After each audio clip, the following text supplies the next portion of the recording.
Bonjour, je vais vous parler des derniers résultats et peut-être un peu aussi des premiers résultats des études d'entretien des vascularites nécrosantes des petits vaisseaux par le rituximab.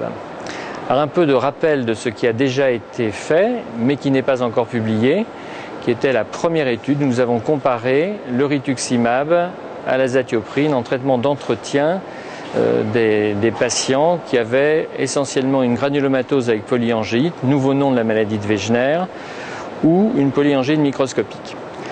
Alors nous avons montré à 28 mois, en ayant traité les patients 18 mois par le rituximab avec de faibles doses de rituximab, 500 mg, et de l'autre côté, dans l'autre bras, il y avait 2 mg kg d'azatioprine pendant 22 mois.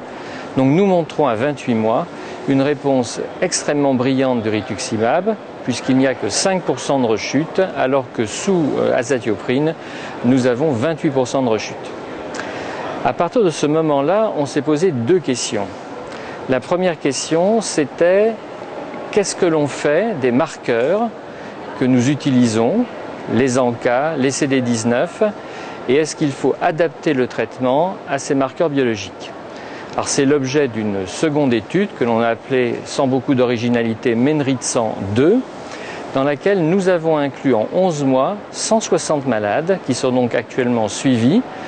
Un groupe, après randomisation, recevait les doses fixes de 500 mg de rituximab tous les 6 mois et le second groupe recevait, lui, du rituximab à la demande, c'est-à-dire que dès qu'il y avait une élévation du titre des ANCA ou une positivation des CD19, eh bien on injectait une perfusion de 500 mg de rituximab. Alors bien sûr, là, il n'y a aucun résultat. Nous venons de terminer les inclusions, 1er novembre 2013, et il va falloir 28 mois de suivi. Mais pendant ce temps-là, nous surveillons la première cohorte. Et sans aucune intervention thérapeutique, les patients qui ont reçu soit le rituximab, soit l'azatioprine sont suivis régulièrement tous les 3 à 6 mois. Alors, on a déjà présenté des résultats à 36 mois où l'on constate que l'effet initial obtenu se pérennise.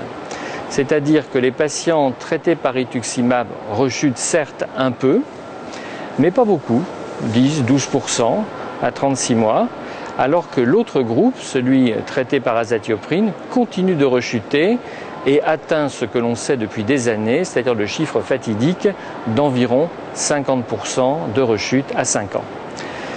Mais ce qui est très intéressant et franchement nouveau, c'est que là, nous avons encore prolongé le suivi, puisqu'on arrive à environ 4 ans.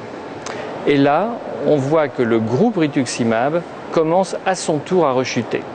Alors il est trop tôt pour dire que ça va être une rechute avec une ampleur considérable, mais on voit qu'à ce moment-là, les courbes sont quand même en train de se rapprocher et on a quand même véritablement l'impression, ce que l'on savait depuis des années, c'est-à-dire que les granulomatoses avec polyangéite sont des maladies en rechute, à rechute, que les polyangéites microscopiques également, que le fait d'avoir des ANCA, c'est quand même un prédicteur des rechutes, surtout si ce sont des anti-PR3, et que peut-être il faut faire une intervention thérapeutique beaucoup plus prolongée que ce qui est fait aujourd'hui classiquement, c'est-à-dire 18 mois à 2 ans de traitement, une fois la rémission obtenue.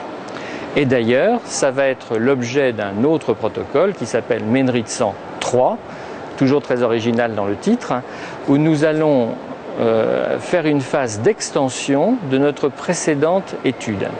C'est-à-dire que lorsque les patients vont atteindre les 28 mois de suivi, donc ils auront 10 mois de recul sans traitement, on va leur proposer d'être de nouveau randomisés pour recevoir 4 perfusions supplémentaires de rituximab dans un groupe et pas de traitement complémentaire dans l'autre.